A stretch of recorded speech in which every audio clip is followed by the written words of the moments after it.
accusing somebody. There's a guy who's in prison, was arrested yesterday, but we know did not do it, or you as a woman know that he did not do it. You just want to settle a score. What would you say to that woman? Weet jy, ek sal vir so 'n vrou sê, hou op met waarmee jy besig is. Want daai man verdien nie die pyn wat jy veroorsaak nie, want jy sorg die gelykheid om deur hy pyn te gaan nie.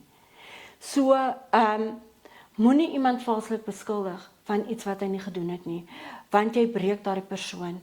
En vir 'n man om deur so iets te gaan, ek glo dit is baie erger as vir 'n vrou om daardeur te gaan, want 'n man voel sy ego word aangeraak, verstaan jy? So, ek sal sê vir 'n vrou wat so iets doen aan 'n man, moet dit nie doen nie.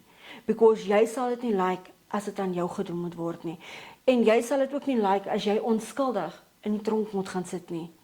Want hoe gaan jy voel as jy in die tronk gaan sit en jy weet, maar ek het nie die ding gedoen nie? Hoe bewys jy jou onskuld? En om jou onskuld te bewys, dit vat baie om jou onskuld te bewys, om teen 'n ding te beklei.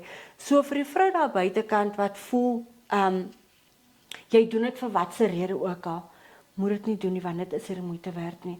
Want as dit kan uitkom, jy gaan ook tronk toe gaan aan die einde van die dag vir valse beskuldigings.